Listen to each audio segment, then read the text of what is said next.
This new season at the Public are plays that engage with the world in the most exciting and vivid way that I can imagine.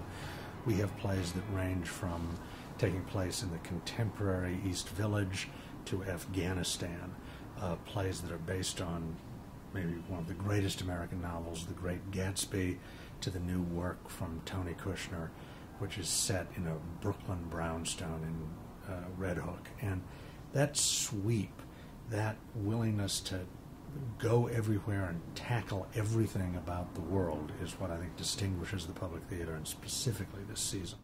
GATZ is an epic theater work that encompasses the entirety of F. Scott Fitzgerald's The Great Gatsby. By the time GATZ is done, you're going to believe that The Great Gatsby is the greatest novel ever written. It's an extraordinary theatrical event.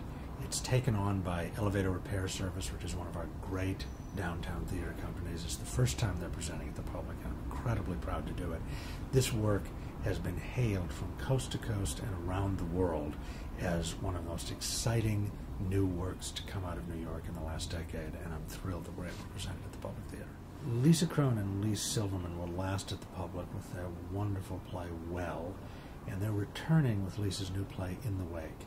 In the Wake is an ambitious, funny, smart, and terribly moving play about the last decade of our country's life. It opens on Thanksgiving Day 2000 at a Thanksgiving Day dinner in the East Village as this wonderful family of East Village residents watches the contested election between Bush and Gore on television.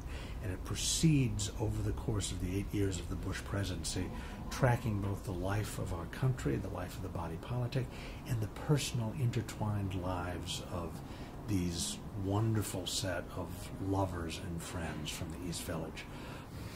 I normally have a great resistance to bringing over British companies to the Public Theater. I'm kind of a little bit of an American patriot that way and a nativist, and we feel a little one down sometimes to the British because the theater is so deeply rooted in their culture. But when I saw The Great Game, I said, I don't care where this play comes from. We have to do this here, because what Nicolas and the Tricycle Theater have created is really a monumental achievement. Nick set out to commission 15 different playwrights to write short plays about the history of the West's relationship to Afghanistan from 1840 to the present.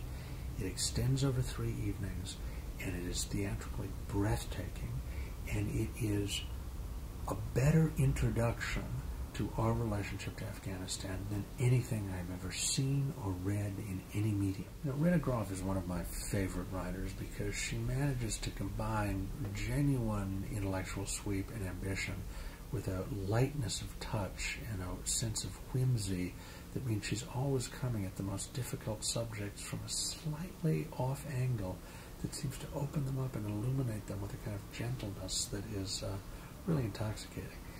Compulsion is a play that is about the Diary of Anne Frank and about the afterlife of the Diary of Anne Frank. What happened to it once it was published, and it begins in the late 1940s and goes up to 1981. And it specifically follows a man, Sid Silver, who sets out to be Anne Frank's champion and ends up obsessed and destroyed and distraught by his relationship to Anne Frank and the Diary. Tony Kushner's new play, The Intelligent Homosexual's Guide to Capitalism and Socialism with Key to the Scriptures, is as brilliant and witty and intelligent as its title suggests. It's a look at a Brooklyn brownstone in Red Hook, Brooklyn, and a family who have lived there for 3 generations. And in a way, it's a classic American family play. You feel Long Day's Journey into Night. You feel Death of a Salesman. You feel Eugene O'Neill and Arthur Miller are looking over Tony's shoulder, and Tony is processing and talking to them. But this family play, in typical Kushner-esque fashion, has a kind of intellectual heft and incredible wit and wordplay and totally contemporary dynamism that is only something Tony Kushner could do. Stephen Adly Guirgis has written a fantastic new play, The Motherfucker with the Hat. At my house, we aren't allowed to say that in front of the kids, so I have to call it Mother Teresa with a Hat in front of my children.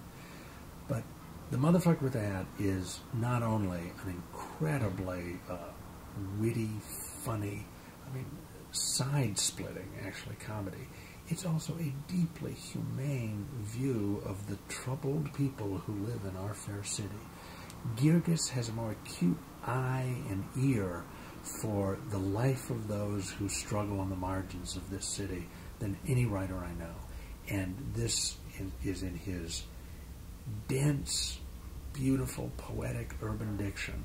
This season at the Public Theater, we're presenting shows that tackle the biggest issues. They're epic works. They're wonderful, vibrant, theatrical works that intersect with our public lives as citizens in ways that are surprising, unique, and entirely of the moment.